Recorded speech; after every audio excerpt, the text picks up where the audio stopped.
Welcome back to another brand new episode E on the mic. I'm your host E, and today we are talking about our Week 9 prediction. Last week we went 11 wins and 4 losses, getting us in total 75 wins in total. Now, with further ado, let's hop right in to the selections. Here we go. Philadelphia, Houston. Philadelphia coming with a great victory over the Steelers, while Houston coming from a loss to the Titans. This one's a little bit no-brainer here. I like Philadelphia in this situation right here. Give me Philadelphia here. I don't expect Houston to make an upset there, especially Brandon Cooks right now after not him getting traded today. It's not looking pretty there in Houston. I don't like the upset there, so give me Philadelphia, and that offense and that defense going to dominate. Chargers, Falcons. Chargers coming off their bye week, while Atlanta is coming off a miraculous victory over the Panthers after that game came very close near the end. I'm going to go with the Chargers here. As much as I want to say Atlanta in this situation, especially Atlanta's at home, I don't know if I want to trust Atlanta right now, even though you don't want to trust in Chargers right now either. They're both iffy teams, if I had to say so myself there. But I do like the Chargers, the healthy squad coming back, playing against Atlanta. I think Atlanta's a little bit weak from that almost getting upset on Halloween night against Carolina. I just feel a little bit more strong-sided with the Los Angeles Chargers. Green Bay Packers against Detroit. Green Bay coming off from a devastating loss to the Buffalo Bills, while Detroit coming off from a blown lead against Miami. Devastating loss there, 31-27. This is a rivalry game. Detroit trading with TJ Hockenson, while Green Bay doesn't get no wide receivers. I'm still going to go with Green Bay here. As much as I don't want to send Green Bay due to the issues on offense and defense, I just have to trust in them a little more. I just don't really trust in Detroit defense to secure Aaron Rodgers there, while their offense, Detroit, can keep it up with Green Bay. I just don't think they can keep up the whole entirety of the way against Green Bay, and divisional rival, especially where Detroit's going. I feel they're just going to keep rebuilding as time goes on. But give me Green Bay in this situation. Dolphins, Chicago. Miami coming from a great victory last week against Detroit Lions, while Chicago's coming from a devastating loss to the Cowboys. Both teams coming through the trade deadline,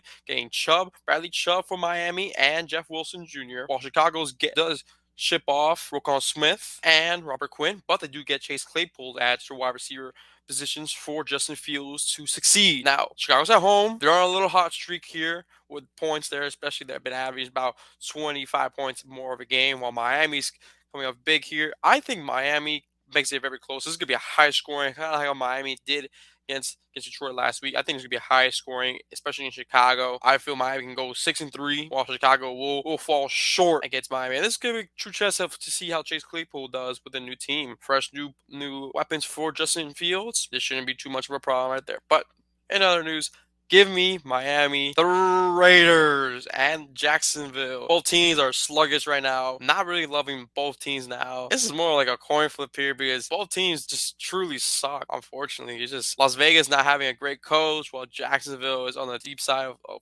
going down again. Although Jaguars got Calvin Ridley for next season, which is not going to help them this season, helps them in the future wise. I'm going to go with Jacksonville. I'm not going to go with Las Vegas. I've been doing normal times there. I just don't know. I don't know if they can bounce back against Jacksonville. I know Jacksonville's not a great team. Same thing with Las Vegas. It's going to come down to one of those close games.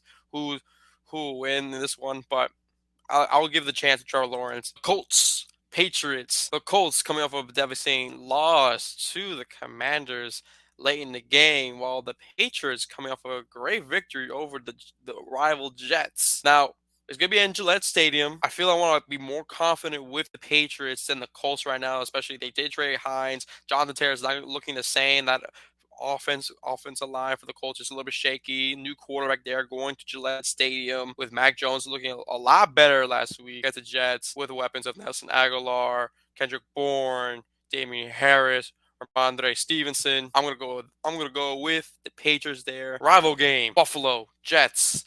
Buffalo coming out from a good victory over the Green Bay Packers, while the Jets coming from a devastating loss. I feel right now the Jets right now are cleaning, especially with the injury of Brees Hall, which knock on wood for his recovery there. It's not looking good for him as the quarterback right now for the New York Jets. 3 interceptions against the Patriots, 1 TD, and against Buffalo. I know it's not going to be in Buffalo. It's going to be in New York. I just don't see an upset going from New York, especially now they're on going the downside. I feel right now the Jets are going downside, then going upside right now. And I feel Buffalo is going to dominate in New York. Carolina, Bengals. Both teams going from devastating loss. One from a blowout, the other one from an extra point field goal away for the victory. I could actually let them in their own division. Now, do I see Carolina making this a little bit close? Yes. Does it happen? No. the same time, I like Cincinnati here. Cincinnati's gonna beat Carolina as they did against Atlanta, where they start off with a huge lead and let Carolina come back a little bit there. But I don't see it, even though there's no Jamar Chase, and it really show how the effect of no Jamar Chase. Evan McPherson needs to do a little better with his kicking. Tyler Boyd, T. Higgins, Joe Mixon has to be big against Carolina to come back into that fight for the division. But give me Cincinnati. Minnesota, Washington. Minnesota coming from a great victory over the Arizona Cardinals, while Washington coming from a miraculous victory on their 20 seconds left in the fourth quarter. Unbelievable there. It's going to be at home. Taylor Heineke on the roll. 2 wins in a close matchup with Green Bay and the Colts. Minnesota coming from the bye 2 weeks ago, and their great victory over Arizona Cardinals was fabulous there. I'm going to go with the away team here. I like Minnesota in this situation just because right now Taylor Heineke has thrown interceptions that are costly. Now, I just don't think Washington's going to come back and secure a win over Minnesota. Even though at times Minnesota has to let teams come back to make it close, like, for example, Arizona, for example, Chicago, for example, have made very close games against Minnesota.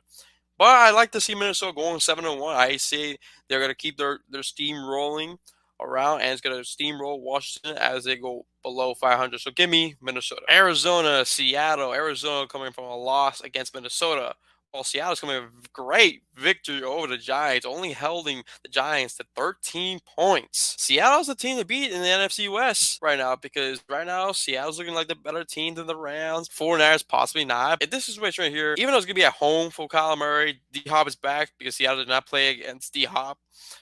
I'm gonna still go with Seattle here. I feel Seattle can go 6-3, so it's gonna surprise a lot of people there. I like Seattle a little bit more. Arizona, I just do not trust right now what's going on. Arizona, Cliff Clinsbury right now. I think his job is on the line there. I feel Arizona will struggle in Seattle as they did when they were in Central Link Field. I just like Seattle's offense much better. Geno Smith, Tyler Lockett, Marquise Goodwin, DK Metcalf, Kenneth Walker. Just too much. It's going to be too much for Arizona. So give me Seattle. Game of the week. Rams. Tampa Bay. Even though it's not technically a game of the week, just looking at the records right now, as Rams lost was devastating loss at 49ers. Tampa losing to Baltimore on Thursday Night Football. One of these teams are going to win or miraculously tie. Is Tom Brady going to beat the Rams? That's if Cooper Kupp's not playing.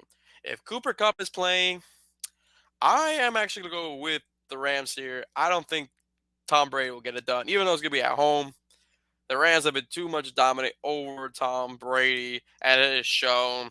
And I feel this is the game where Rams will start bouncing back a little bit in this league, taking a victory over Tampa Bay, especially a depleted defense and their Tampa Bay's offensive line not giving much time protection for Tampa. While the Rams still have that same situation where O-line can't get no run game, can't protect Matthew Stafford, but I rather rely on the Rams more than I rely on Tampa Bay and Tom Brady. Give me the Rams. Sunday Night Football, Titans, Chiefs. I like the Chiefs in this situation. Just mainly because if it's going to be Malik at quarterback, this is going to be all Chiefs. Even with Ryan Tannehill, it's going to be an arrowhead. I think it's going to be too much for that Titans offense to complete without Ryan Tannehill. Even with Ryan Tannehill, you got to rely on the Chiefs defense. Even though the Chiefs defense gives a lot of points to their opponents, I feel they'll have them locked down, in check. They'll bring them back down to 5-3, while Kansas City's gonna go all off on the Tennessee Titans. Give me Kansas City. And the finale, Ravens, Saints. Ravens coming off from a great victory over Tampa, while Saints coming off of cleaning up the Raiders on the blowout, 24-0. This is going to be at home for New Orleans. If Baltimore can have Mark Andrews here, even without Mark Andrews, Lamar Jackson looks solid. And I know I haven't been too much favor with the Saints this year, but I'm actually still going to go with Baltimore here. I feel Baltimore can go 6-3, still lead the AFC North in their division, giving a more solidified response on Monday Night Football, where a lot of people can watch that game. This is going to be a high scoring. I feel this could be a good high score game. So I'm going to give it a 51 points right there. 51 in the submission box right there on Monday Night Football. What a crazy events in that predictions right there, and especially with the NFL trade deadline that happened not too long ago. What a crazy events there. As we conclude this week 9 prediction, I want to thank you guys for tuning in for week 10. Until then, take care. Peace.